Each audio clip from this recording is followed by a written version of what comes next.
오늘 새벽 한국 축구 역사상 처음으로 우리 피파 월드컵 20세 미만의 우리 아이들이 결승전에 진출을 해서 경기를 했기 때문에 아마 좀 피곤한 몸으로 이 자리에 나오신 분들이 꽤 있을 것 같습니다.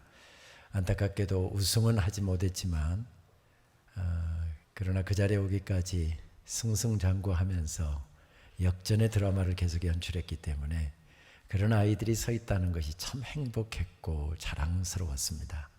또 어른들도 잘 못하는 일들을 어린아이들이 힘차게 일구는 모습이 참 자랑스럽다 하는 생각을 가졌습니다.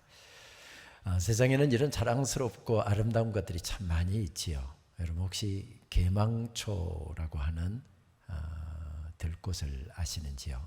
저게 계망초구나 하는 생각 가지실 텐데, 본래 이 계망초는 원산지가 북미, 그러니까 미국과 캐나다였습니다. 그런데 우리나라에는 1900년대 초에 들어온 것으로 알려져 있지요. 일본이 곡식과 여러 가지 우리나라 강산 지하자원들과 이런 것들을 침탈해 가기 위해서 우리나라 곳곳에 철도를 놓기 시작했지요. 철도를 놓기 위해서 침목을 가져오고 화물들을 일본에서 들어오는데 거기에 묻어서 들어온 것으로 알려져 있습니다. 한일병탄이 일어나서 나라를 잃은 슬픔 가운데 모두가 몸을 떨고 있는데 갑자기 몰랐던 꽃이 여기저기서 피어나기 시작하는 겁니다. 처음 보는 꽃이었습니다. 그래서 그때 이름이 붙여진 게 나라를 망하게 한 꽃이다 해서 처음으로 붙여졌던 것은 망국초, 또 외풀, 외놈들의 풀이다 해서 외풀 이렇게 불려졌습니다. 발음하기가 좀 어렵잖아요. 그래서 국자를 떼버리고 망초 이렇게 했습니다. 그러다가 아무짝에도 쓸모없는 것 할 때 무슨 접두어를 붙이죠? 개자를 붙이잖아요. 개살구, 개복숭아, 못 먹을 것을 그렇게 지칭하잖아요. 이 망초라고 부르다가 아무짝에도 쓸모없는 것 이런 뜻을 담아서 개망초 이렇게 불렀습니다. 그런데 본래 영어의 학명을 보게 되면 참 아름다운 단어를 가졌습니다. 데이지 플리베인이라고 하는 뜻이나 또 스윗 스케비우스라고 하는 단어, 화이트탑이라고 하는 모두 다 아름다운 이름들을 가진 꽃입니다. 어제 아침에 모처럼 앙숙청변을 달리는 동안에 초록을 배경으로 끊임없이 이어지고 있는 계망초가 눈에 들어왔습니다. 그래서 그 모습이 얼마나 아름다웠는지 모릅니다. 힘차게 아침 한강변 따라 자전거 페달 밟아 50여리 길, 하얀 얼굴로 오늘도 변함없이 그 먼 길 끊어짐 없이 길가에 서서 반갑게 인사하는 작은 꽃, 나라 망하게 한 풀이라 하여 그 한을 담아 망국초, 편리함 따라 망초, 뽑아도 생겨나는 그 귀찮은 존재 앞에서 무엇보다도 못하다는 뜻 담긴 글자 머리에 붙여 계망초. 나라 망하게 한 풀이 뭐가 예쁠까? 눈길 한번 주지 않는 사람들에게 아픔 서린 이 땅을 지키며 거친 산하에서 끈질기게 생명을 이어온 꽃, 오늘도 변함없이 살가운 미소로 인사해 오네. 초록 세상에 새하얀 얼굴 들고 달리고 달려도 이어지는 그 길에 어김없이 오늘도 피어나 인사하는 작은 꽃, 내 안에 아름다움도 보아달라고. 오늘 여름 열기 덮이는 이 땅 사나 지키며 삶에 지친 이들에게 작은 얼굴 내밀고 오늘도 말을 걸어오는 꽃, 나도 살고 있으니 너도 살라고. 당신 자리 힘차게 지키며 작은 것도 소중히 여기며 살라고. 시가 예쁘지 않습니까? 제가 써서 그렇습니다. 다른 것보다는 사람들 눈길 주지 않아도 그냥 자기 자리를 지키면서 눈길 한 번 주지 않는 사람들을 향해서 말을 걸어오는 꽃. 그래서 어쩌면 유한진 시인은 그의 시 가운데서 그렇게 노래했을 것입니다. 값비싼 하초는 사람이 키우고 값없는 들꽃은 하나님이 키우시는 것을, 그래서 들꽃 향기는 하늘의 향기인 것을, 그래서 하늘의 눈금과 땅의 눈금은 언제나 다르고 달라야 한다는 것도 들꽃 언덕에서 알았다. 사람들 보기에는 별거 아닌지 모르지만 끝없이 피어나서 사람들에게 말을 걸어오고 있는 그 모습이 아름다운 이유는 하나님께서 그 안에 담아주신 그 품성을 따라서 때를 따라 여전히 꽃을 피우기 때문일 것입니다. 초대교회는 별로 사람들의 눈길을 끌지 못하는 들꽃 언덕에 심어진 작은 야생초와 같은 그런 모임이었습니다. 그런 단체였습니다. 아무도 눈길을 주지 않았습니다. 그러나 하나님께서 그들을 돌보고 계셨고 하나님께서 그들 속에 담아주신 귀한 메시지를 세상과 나누고 하나님께서 맡겨주신 일을 수행하고 있었다는 것 때문에 초대교회는 아름다웠습니다. 어쩌면 고린도에 서 있었던 고린도 교회도 마찬가지였지요. 아가의 정치 중심지이자 무역과 여러 가지 공업, 예술의 중심지였던 고린도는 어떤 의미에서 보면 부산과 참 많이 닮아 있는 도시였습니다. 항구였고요. 무역의 중심지였습니다. 그러다 보니 가난하게 어촌 마을이었던 그곳이 큰 우리나라 제2의 도시가 된 것처럼 고린도도 그렇게 급성장한 도시 가운데 하나였고 중심지였습니다. 도시가 커진다라고 하는 것, 잘 살게 된다라고 하는 것, 부유해진다라고 하는 것은 참 좋은 일이지요. 그러나 분명한 것 한 가지는 부유하게 되고 풍요롭게 되면 영적으로 반드시 타락하게 되어 있습니다. 고린도도 마찬가지였습니다. 세상은 언제나 악하지요. 세상은 언제나 타락합니다. 문제는 그 도시에 서 있었던 교회 속에도 세상의 가치관이 들어오고 세상의 문화가 들어오고 타락한 여러 가지 경향들이 들어왔다는 게 문제였습니다. 세상의 가치관이 들어오면서 교회는 내적으로 많은 문제를 안게 되지요. 구성원들끼리 서로 알력으로 분파가 생기고 분당이 생겨나기도 했습니다. 부자와 가난한 사람들, 많이 배운 사람과 그렇지 못한 사람들, 높은 지위를 차지하고 있는 사람들과 그렇지 못한 사람들 사이에 알력들이 존재했던 것이 바로 고린도 교회였습니다. 신앙과 선교에 대한 열정도 컸고 누구보다도 성령의 은사를 많이 체험했던 교회였지만 신학적으로 깊은 혼란을 경험하고 있었던 교회였습니다. 이런 교회를 향해서 AD 54년경에 에베소에 서 있던 사도 바울이 그 교회를 향해서 간절한 마음으로 권면을 담아서 써보낸 말씀이 고린도 전서입니다. 그래서 고린도 전서 전반에는 하늘 아버지의 간절한 마음이 유난히 더 섬세하게 표현되고 있고요. 그리고 이런 문화 속에서 살아가고 있는 교회가 어떻게 서야 할지를 교회를 위해서 권면하는 사도 바울의 눈물 젖은 권면이 담겨 있는 말씀이 바로 고린도서입니다. 오늘 읽은 본문 말씀은 흔히 부활장으로 알려져 있는 고린도전서 15장의 결론과 같은 말씀이 오늘 읽은 본문의 말씀입니다. 여기는 권면이 함축적으로 담겨 있습니다. 내용을 다시 말씀드리면 이런 내용들입니다. 내 사랑하는 형제들아, 너희들이 좋아서 추구하고 있는, 너희들이 대단하다고 생각하고 있는 그것들은 다 썩어지고 지나갈 것들이란다.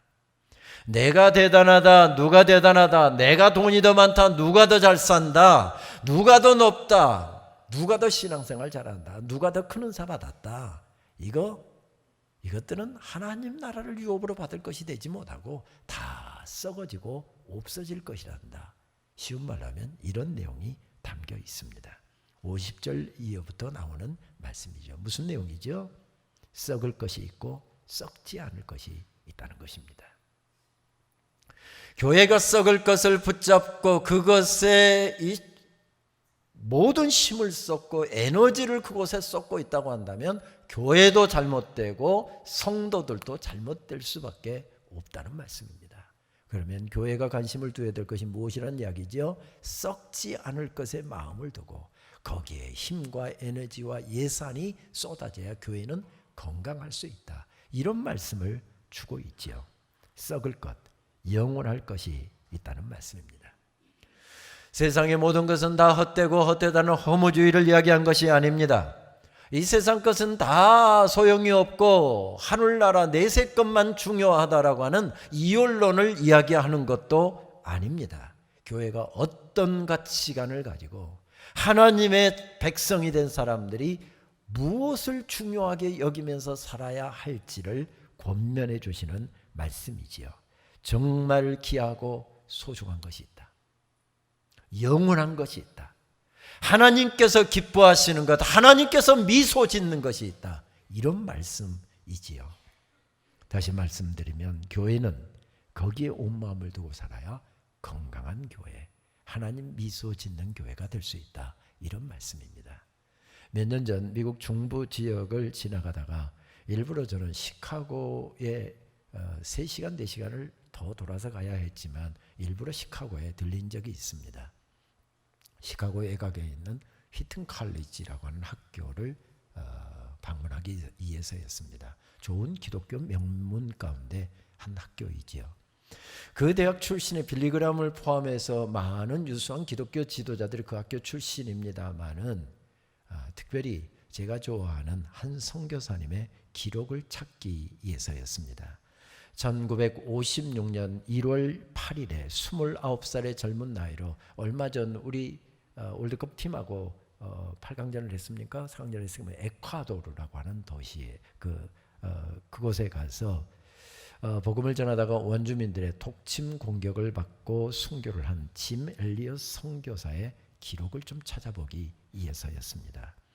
가족들은 캠퍼스를 쭉 구경하고 있는데 한 서너 시간 동안 도서관에 앉아서 이런저런 자료들을 찾다가 그분의 일기, 6필로 기록한 그 일기가 마이크로피시로 보관되어 있었고 얼마든지 돈을 내면 카피도 해갈 수 있도록 준비되어 있었습니다.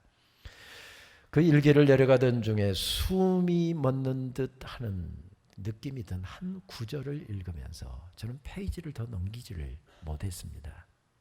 영원히 놓쳐서는 안 되는 그것을 붙잡기에 영원히 붙잡을 수 없는 그것을 잠시 내려놓는 사람은 결코 어리석은 사람이 아니다. 다시 한번 읽을까요? 영원히 놓쳐서는 안 되는 그것을 붙잡기 위해서 영원히 붙잡을 수 없는 그것을 잠시 내려놓는 사람은 결코 어리석은 사람이 아니랍니다. 바로 그런 말씀을 주고 있는 것이죠. 영원히 놓쳐서는 안 되는 그것. 교회가 그것을 붙잡으면 건강해진답니다. 영원히 붙잡을 수 없는 그것을 잡기 위해서 혈안이 되어 있는 사람들이 모인 교회는 위기를 경험할 수밖에 없지만 영원히 놓쳐서는 안 되는 그것을 붙잡고 전력 투구하는 교회는 언제나 건강할 뿐만 아니라 복음의 영향력을 간직할 수 있다는 이런 말씀이지요.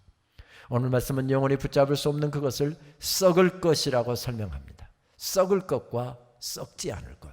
어렸을 적 시골에서 자란 분들 욕들을 부모님들이 참 많이 했잖아요. 이 썩을 X야 뭐 이런 이야기를 많이 해서 맞는 이야기지만 참 그래서 썩을 것과 썩지 않을 것 별로 느낌이 좋지 않기는 하지만 썩지 않을 것이 있다라고 말씀합니다. 썩을 것, 내려놓아야 할 것, 영원히 붙잡을 수 없는 것, 그것도 있지만 썩지 않을 것도 있고 영원히 붙잡아야 할 것도 있다는 말씀이지요.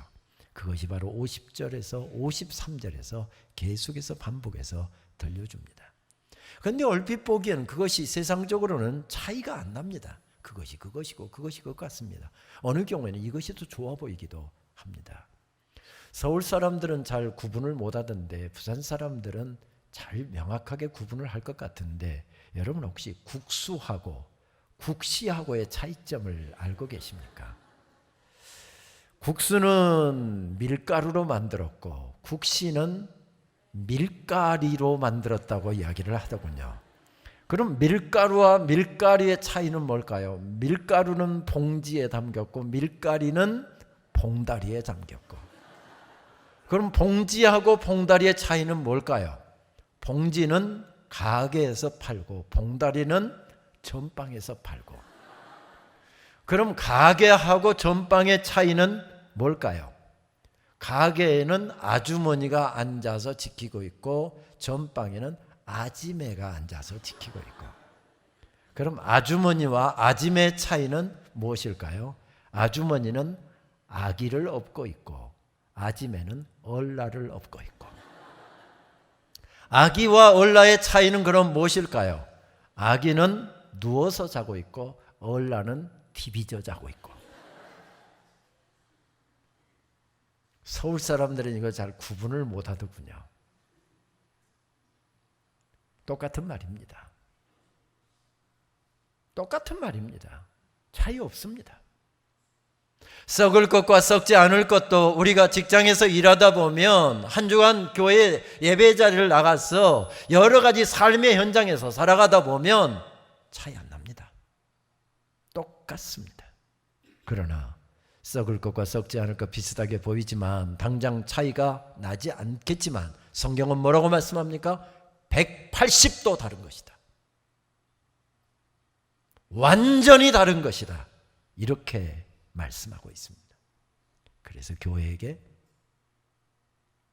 흔들리고 있는 교회에게, 흔들리고 있는 그리스도인들에게 썩지 않을 것, 영원히 놓쳐서는 안 되는 그것에 내 인생을 걸어라, 내 마음을 두고 살아라, 이렇게 말씀합니다. 그러나 그것만으로는 부족합니다. 그 차이 조금 알았다고 해서 잘 삶으로 사라지지가 않는다는 말씀입니다. 더 중요한 것을 성경은 말씀하고 있습니다. 그래서 오늘 고린도전서의 15장에 바로 장을 열면 말씀은 이렇게 시작되죠. 형제들아, 내가 너희에게 전한 복음을 너희에게 알게 하노니, 여기서 복음이 강조되고 있습니다. 이는 너희가 받은 것이요 또 그 가운데 선 것이라. 너희가 만일 헛되이 믿지 아니하였으면 그로 말미암아 구원을 얻으리라. 내가 받은 것, 복음을 이야기하는 것이죠. 내가 받은 것을 먼저 너희에게 전하였노니 이는 성경대로, 이것이 복음이라는 거죠. 이는 성경대로 그리스도께서 우리 죄를 위하여 죽으시고 장사 지낸 바 되었다가 성경대로 사흘 만에 살아나사 게바에게 보이시고 후에 12 제자에게와 그 후에 500의 형제에게 일시에 보이셨나니. 지금 무슨 이야기를 하고 있습니까? 복음 이야기를 하고 있습니다. 예수 그리스도의 십자가 이야기를 하고 있고요, 예수 그리스도의 부활 이야기를 하고 있습니다. 이것을 신학에서는 뭐라고 이야기합니까? 캐리그마라고 이야기합니다. 예수 그리스도의 피 묻은 십자가를 통해서 우리가 어떻게 구원을 받았고, 예수 그리스도의 부활 사건을 통해서 우리가 어떻게 영원한 생명을 얻었고, 예수 그리스도께서 이 땅에 오실 때에 우리에게는 어떤 놀라운 일들이 일어날 것인지를 담아서 압축적으로 복음의 내용을 전하는 것, 이것을 가리켜서 캐리그마라고 이야기합니다. 다시 말씀드리면 이 캐리그마, 복음의 핵심을 들려주시면서 우리에게 어떤 일이 일어났는지, 우리가 어떤 존재가 되었는지를 알려주고 있습니다. 바로 예수 그리스도의 십자가 사건을 통해서 우리들에게 생명이 주어졌고, 예수 그리스도의 부활 사건을 통해서 죽어도 사는 영원한 생명이 우리들에게 주어진, 우리들은 하나님의 백성이라는 것입니다. 이것이 우리들의 정체성이라는 것입니다. 너희들의 정체성을 정확히 알 때, 그때에 거기에 걸맞는 삶이 나올 수 있다는 말씀이지요. 그렇습니다. 십자가는 우리에게 새로운 정체성을 부여합니다. 예수 그리스도의 부활 사건은 우리들에게 죽어도 사는 영원한 생명을 가진 정체성을 확인시켜 줍니다. 예수 그리스도의 복음은 내가 하나님의 것이 되었다라고 말씀합니다. 내가 잘나서, 내가 많이 배워서, 내가 가진 것이 많아서, 내가 세상적으로 성공해서 내가 하나님의 자녀가 된 것이 아니라 전적으로 예수 그리스도의 보혈의 공로로 우리가 하나님의 백성이 되었다라고 하는 사실을 확인시켜 주십니다. 정체성을 확인시켜 주는 것이죠. 반철한 시인은 이 정체성과 관련된 이야기를 그의 시 가운데서 이렇게 우리들에게 들려주더군요. 경복궁 맞은편 육군병원엔 울타리로 넝쿨 장미를 심어 놓았습니다. 조경사의 실수일까요? 장난일까요?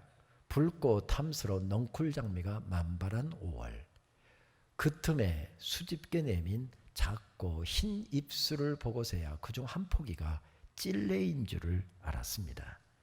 그토록 오랜 세월 얼크러설크러졌으면 슬쩍 붉은 듯 흰 듯 잡종 장미를 내밀 법도 하건만 틀림없이 제가 피워야 할 빛깔을 기억하고 있었습니다. 꽃잎은 진지 오래되었지만 찔레 넝쿨 가시가 아프게 살을 파고듭니다. 여럿 중에 너 홀로 빛깔이 달라도 너는 내 말을 할 수 있겠느냐고. 붉은 장미로 온 울타리가 붉게 물들어가고 있는데 거기에 찔레꽃 한 그루가 심어져 있어. 찔레꽃은 어김없이 작년에도 올해도 10년 전에도 지금도 자기의 색깔로 피어나더라는 것입니다. 잘나서였을까요? 똑똑해서일까요? 좋은 학교 나와서였을까요? 아니었습니다. 하나님께서 그에게 알려준 정체성을 따라서 꽃을 피우고 있는 것이지요. 오늘 본문도 동일한 물음을 우리들에게 묻고 있습니다. 하나님 백성의 빛깔, 하나님의 교회의 색깔, 하나님의 자녀가 되었다라고 하는 그리스도인의 색깔을 너는 정말 드러내고 살고 있느냐고. 세상 사람들이 싸운다고 교회에서 똑같이 싸우고, 세상 사람들이 미워하고 파당 짓는다고 똑같이 미워하고 파당 짓고, 세상 사람들이 자기 자랑하는 재미로 산다고 교회도 똑같이 모이면 자식 자랑하고 부동산 투기한 것, 주식 오른 것, 이런 자랑하는 재미로 모이는 교회는 약해질 수밖에 없다는 것입니다. 똑같은 색깔의 꽃을 피우고 있기 때문에 그러죠. 그런 교회를 통해서는 복음의 영향력은 결코 나타나지 않는다는 말씀입니다. 예수 그리스도께서 피로 값을 주고 그의 생명을 주셔서 생명의 대가로 우리가 주님의 것이 되었습니다. 이러한 사실을 확인해 준 다음에 오늘 말씀은 결론으로 이렇게 권면합니다. 58절 말씀이 화면에 나타날 텐데 우리 한 목소리로 함께 봉독하실까요? 그러므로 내 사랑하는 형제들아, 견실하며 흔들리지 말고 항상 주의 일에 더욱 힘쓰는 자들이 되라. 이는 너희 수고가 주 안에서 헛되지 않은 줄을 알미니라.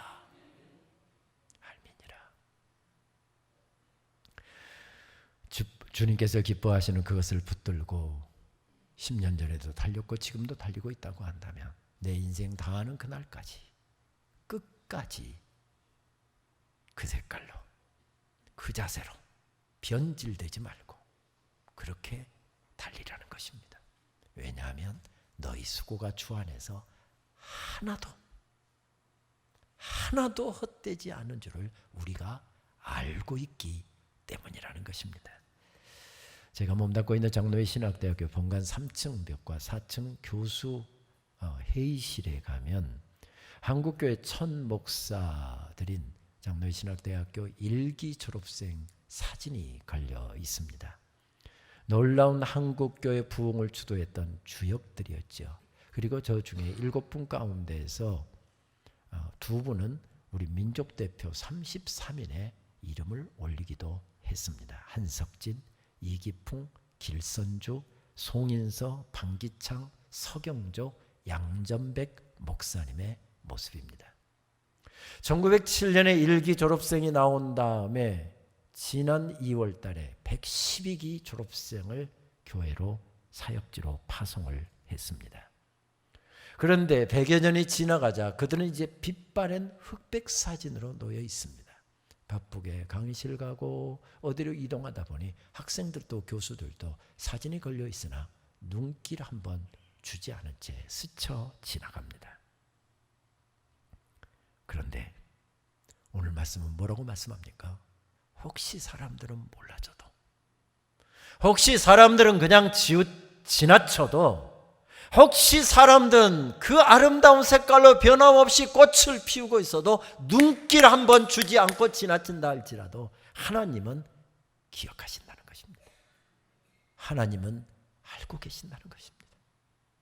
우리 장로님 기도해 주셨지만 정든 땅, 정든 고향, 정든 형제들 다 두고서 신앙의 자유 찾아 이 남도 땅 끝자락에 와서 산자락에 천막치고 그렇게 삶을 시작하시지 않았습니까?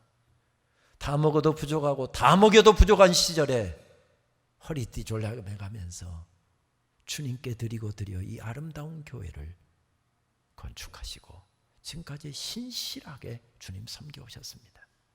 그렇게 사시다가 이제 머리 하얗게 되었고 고동도 불편하게 되었고 어쩌면 교회에서 주목받지 못하는, 다만 어르신이라고 하는 이름으로 그렇게 젊은이들이 여기는 그런 분들이 되어 지금 시간을 보내고 계시는 성도님들도 계실 것입니다. 사람들은 그 헌신을 잘 몰라도 우리 하나님께서는 기억하고 계신답니다. 너희 수고가 주 안에서 하나도 헛되지 않을 것임이니라. 이런 말씀을 주시면서 그렇게 살아가는 존재가 서 있을 때 교회가 세워지고 가정이 세워지고 조국이 세워지고 그리고 하나님의 나라와 하나님의 역사가 세워진다라고 하는 사실을 강조하고 있습니다. 내년이면 한국전쟁 70주년이 되지만 우리는 한국전쟁의 상흔들과 그 아픔들을 여전히 안고서 분단조국으로 살아가고 있습니다. 1950년 6월 25일 새벽 4시에 우리가 잘 알고 있는 대로 북한 인민군 18만 명이 609문의 야포와 1000여 문의 박격포와 272대의 탱크를 몰고서 남침을 감행했습니다. 272대 하니까 별로 감동이 없는데 우리나라에는 그 당시에 제대로 굴러가는 탱크가 한 대도 없었습니다. 포탄 발사는커녕 제대로 굴러가는 탱크도 한 대 없었습니다. 그러니 파죽지세로 밀고 들어오는 인민군을 막아낼 방도가 없었습니다. 더군다나 그 당시 우리 국군은 2만 2천 명에 불과했는데 2만 2천 명이 어떻게 18만을 이길 수 있겠습니까? 파죽지세로 밀렸지요. 1950년 6월 27일 벌써 전쟁이 일어난 지 이틀도 되지 않아서 의정부 북쪽까지 인민군이 밀고 내려왔습니다. 그때 대통령은 새벽 4시 기차로 4명의 수행원을 데리고 서울을 빠져나와서 대구로 도망을 갑니다. 근데 너무 멀리 도망갔다고 생각했는지 무슨 이유인지 모르지만 대구까지 왔다가 대구에서 다시 대전으로 올라갔습니다. 그리고 대전에서 충남지사 간사로 가서 그 당시에 대전방송국 책임자를 부릅니다. 그리고서 바로 전국의 방송망을 전부 다 연결할 것을 명하고 바로 잠시 후에 녹화를 할 것을 명했습니다. 그리고 녹화를 한 다음에 그날 저녁 9시 정각에 전국 채널로 방송을 내보냈습니다. 그것은 밤 10시부터 11시까지 서너 차례도 방송이 되었지요. 연일 국군이 승승장구하며 승리하고 있기 때문에 백성들 국민들은 전혀 걱정할 필요 없고 생업에 그냥 그대로 똑같이 종사하면 된다라고 하는 방송 내용이었습니다. 방송을 들은 많은 사람들이 보따리 쌌다가 보따리 풀었던 사람도 서울에는 굉장히 많았다고 하지요. 그런데 그 방송이 나간 그 다음 날 6월 28일 서울은 인민군 손에 넘어갔고요. 놀란 서울 시민 150만 명이 보따리를 들고서 피난민 행렬에 들었었는데 한강을 건너려고 하면 그 당시에 한강 다리가 하나밖에 없었습니다. 그런데 적의 접근로를 차단하기 위해서 아시는 대로 한강 다리가 폭파되었잖아요. 그래서 피난을 못 간 사람들은 서울에다 갇힐 수밖에 없는 상황이었습니다. 그렇게 방송을 한 다음에 대전에서 목포로 도망을 갔고 거기에서 작은 배를 수송을 해서 32시간 만에 부산으로 도망을 갔습니다. 이런 이야기도 있지만 또 다른 이야기도 있습니다. 생명을 걸고 이름도 없는 무명용사들이 군번도 받지 못하는 학도병들이 우리 부모들을 지키기 위해서 전선에서 생명을 내놓고 전선을 지켰던 사람들도 있었습니다. 2011년 철원과 하천 산자락에서 6.25 전쟁 때 전사한 국군 유해 발굴 작업이 대대적으로 펼쳐진 적이 있었지요. 그 해, 지금도 발굴 작업이 계속되고 있습니다만 그 해에 국군 유해 62구와 중공군 유해 18구를 새로 발굴을 했습니다. 현장은 처절했던 당시 전투 상황을 그대로 전해주고 있었는데 어떤 사람은 이렇게 하다가 갑자기 얼굴에 총탄을 맞고서 두 손을 감싸 안은 채로 그대로 쓰러져서 죽은 유해도 보았습니다. 어떤 유해는 총탄에 맞아서 그대로 서 있다가 총탄에 맞아서 퍼석 주저앉아서 죽어 있는 유해도 있었습니다. 또 어떤 유해는 두 사람이 꼭 끌어안고 죽어 있는 유해도 있었습니다. 감식반의 설명에 의하면 이 두 사람은 소대장과 통신병으로 알려져 있는데 포탄이 꽝 하고 터지자 자기 부하를 보호하려고 소대장이 통신병을 감싸 안은 것으로 그렇게 추정을 했습니다. 거기는 탄알과 탄피, 반압과 숟가락, 만년필, 전투화 밑장, 군장고리, 유리약병, 녹슨, 철모 등 1200여 점의 유품이 70년 만에 그곳에서 나왔습니다. 아직도 그 산자락 어딘가에는 철원의 강덕산에서부터 시작해서 이 화학산 어간, 정확히 이야기하면 화천의 복주산 어간까지 이르는 그 어간에 아직도 1600여 명의 실종된 군인들이 묻혀 있을 것으로 추정하고 있고 발굴 작업은 지금도 계속되고 있습니다.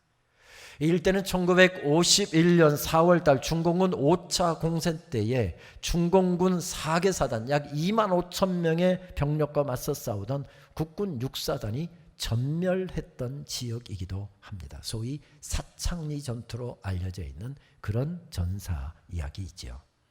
그때 무명용사들은 전선을 지키다가 죽어갔습니다.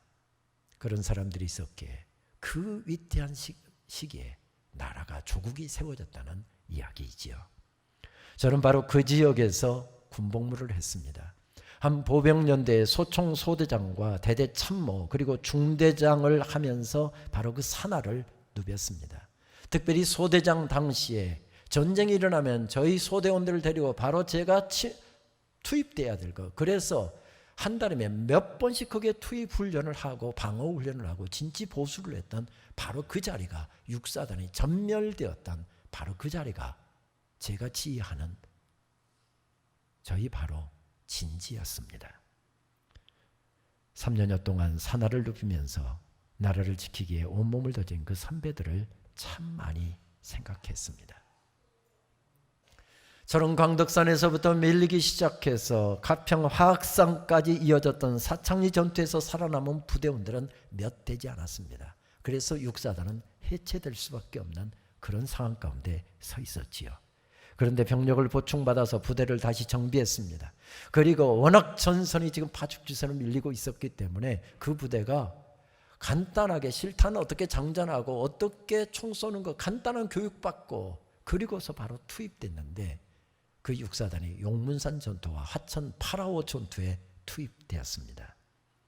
2,500명의 사단 인원들이 2만 5천 명에 맞서서 싸우다가 장렬하게 전사를 했는데 상황은 똑같았습니다. 근데 그들은 전쟁에 나서면서 철모에다 전부 다 결사, 저런 글귀를 세우고 내가 죽으면, 내가 무너지면 우리 부모가 죽는다, 우리 형제들이 죽는다 하는 마음으로 전선에 투입되어서 중공군 4개 사단을 전멸시키는 그 유명한 용문산 전투의 공을 세우지요. 그렇습니다. 조국이 무너져 내릴 위기에 처해 있을 때 비겁하지 않았던 누군가가 있어서 조국이 지켜졌다고 한다면 바로 오늘 말씀도 어려운 상황 가운데 서 있는 고린도 교회에 누군가가 있어야 된다고 에베소에서 노 사도가 눈물 젖은 편지를 보내온 것입니다. 그 누군가가 어떤 사람입니까? 하나님의 백성이 되었다고 한다면 그 백성답게 사는 것, 하나님께서 내게 주신 정체의 성에 걸맞게 사는 것, 이것이 바로 부탁하는 내용이었습니다. 지난 2000년 동안 교회에 위기가 없었던 시대는 한 번도 없었습니다. 그러나 그 위기의 시대 가운데 박해도 있었고 어려움도 있었고 교회의 씨를 말려버릴 만한 엄청난 정치적인 박해도 있었지만 그러한 상황 가운데 교회는 건강했습니다. 어느 때 그 위기에서 교회가 무너졌습니까? 교회가 정체성을 잊어버리고 교회가 정말 수행해야 될 것을 목숨을 걸고 수행하지 않았을 때 그 시대는 평안했고 그 시대는 부요했으나 교회는 무너져 내렸지요. 그래서 오늘 말씀은 너희가 어떤 존재가 되었으며 어떻게 살아야 할지, 어떤 고백을 가지고 살아야 할지를 우리들에게 권면하고 있습니다.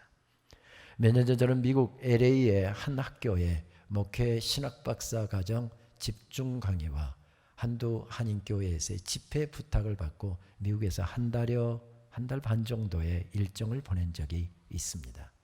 강의와 집회를 마치고서 애틀란타에서 공부하고 있는 제 아이들과 좀 시간을 보내려고 그곳에서 한 서너 주 시간을 보낼 계획을 하고 애틀란타로 갔습니다. 그런데 그곳에서 목회하거나 공부하고 있는 제자들, 동문들이 어떻게 제가 온 것을 알고서 여기저기에서 설교 부탁을 해왔습니다. 문제는 아시는 대로 미국의 한인교회들이 멀리 떨어져 있기 때문에 설교 30분 하기 위해서 차 렌트해갖고 7시간을 고속도로를 달려야 하는 거리니 사실 부탁 오는 것이 제게 부담이 되었지만 이민교회 섬기라고 하시는 하나님의 부름으로 알고 한 주만 남겨놓고 나머지는 다 일정이 잡혔습니다. 그 한 주는 공부하고 있는 아이들 주중에는 시간을 같이 가질 수가 없어서 주말에 가까운 곳에 아이들하고 여행도 하면서 한 주를 좀 보내고 싶어서 한 주일은 비워놨습니다. 그런데 거기서 한 4시간 정도 떨어져 있는 엘라바마주의 버밍햄에서 목회하는 후배 목사님, 그분은 그곳에서 제가 목회자 세미나를 한 적이 있었는데 제 강의에 도전을 받았다면서 교회 창립 30주년이 되는데 와서 좀 설교를 해달라는 부탁이었습니다. 바로 답이 나왔습니다. 다른 약속이 있어서 제가 어렵고 다른 때는 다 약속 스케줄이 잡혀 있어서 목사님 죄송합니다. 다음에 시간이 되면 꼭 달려가도록 하겠습니다. 그렇게 하고서 끝냈습니다. 우연히 산책을 하다가 제 아내에게 이 자랑스러운 일을 한 것을 아내에게 좀 자랑하고 칭찬을 받고 싶어서 그 이야기를 딱 했다가 사단이 나고 말았습니다. 여보, 아이들하고 어디에서 설교해달라고 어떤 목사님이 전화가 부탁이 왔는데 아이들하고 여행 가려고 그거 못 간다고 했네. 아이고 당신 잘했어. 이런 이야기를 기대하고 했는데 제 아내는 이렇게 이야기하는 것입니다. 아니 목사가 말씀 전해달라는데 아이들하고 놀러 가려고 가서 설교를 안 한다는 게 목사다울까? 아니 다른 때는 스케줄 많다고 스케줄 줄이라고 야단이던 사람이 스케줄 줄이고 아이들하고 시간 좀 갖겠다는데 그런 이야기를 하니까 제가 얼마나 억울합니까? 그런데 뭐 이미 답도 보냈고 그걸로 끝냈습니다.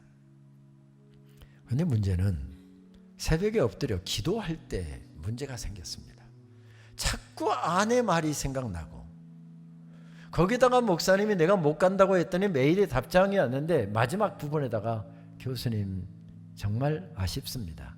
그런데 어떤 약속인지 모르지만 그 약속이 만약에 캔슬되면 꼭 저한테 다시 연락 좀 주십시오. 새벽 기도를 하는데 그 말이 계속해서 떠오르는 겁니다. 아, 이게 하나님 뜻이구나.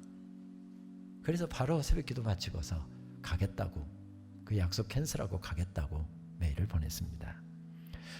그리고 4시간을 달려가서 30분 설교를 하고 정말 하나님 기뻐하시는 일을 했구나 하는 굉장히 자기 만족에 사로잡혀서 4시간을 다시 고속도로를 타고 운전해서 애틀란타로 오고 있는데 한 찬송이 예배 가운데 불렀던 찬송이 계속해서 입술에 맴돌았습니다.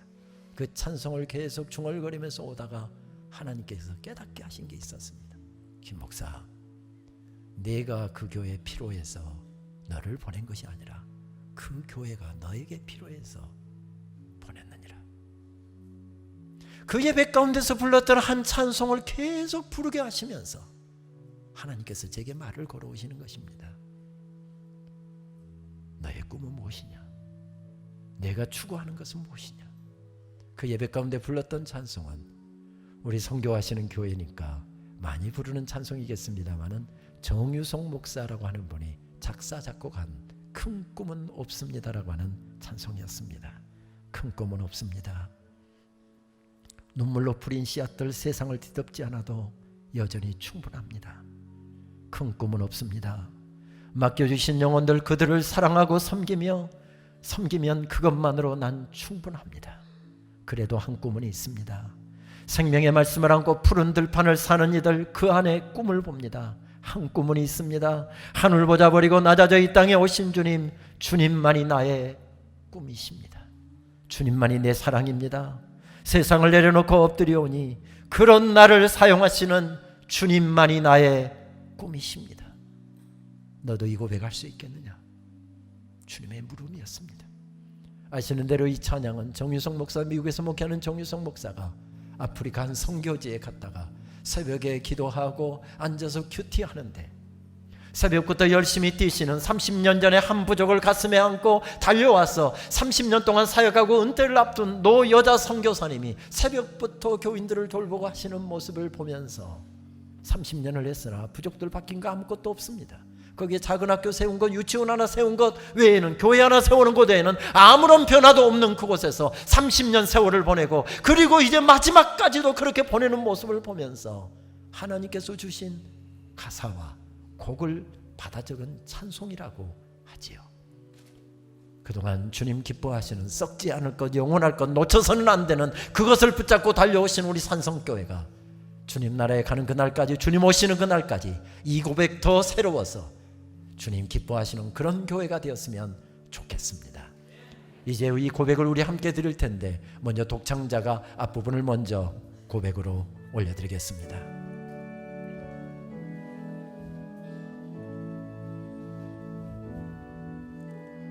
큰 꿈은 없습니다. 눈물로 뿌린 씨앗들 하지 않아도 여전히 충분합니다. 큰 꿈은 없습니다. 맡겨주신 영혼들 그들을 사랑하고 섬기면 그것만으로 난 충분합니다. 그래도 한 꿈은 있습니다. 그래도 한 꿈은 있습니다. 생명의 말씀을 안고 생명의 말씀을 안고 푸른 들판을 사는 이들 그 안에 꿈을 봅니다. 그 안에 꿈을 봅니다. 한 꿈은 있습니다. 한 꿈은 있습니다. 하늘 보자 버리고 낮아져 하늘 보자 버리고 낮아져 이 땅에 오신 주님, 주님만이 나의 주님만이 꿈이십니다. 우리 다 함께 고백하겠습니다. 꿈이십니다. 주님만이 내 사랑입니다. 주님만이 내 사랑입니다. 세상을 내려놓고 엎드리오니 그런 나를 사용하시는 주님만이 나의 꿈이십니다. 주님만이 내 사랑입니다. 주님만이 내 사랑입니다. 세상을 내려놓고 엎드리오니 그런 나를 사용하시는 주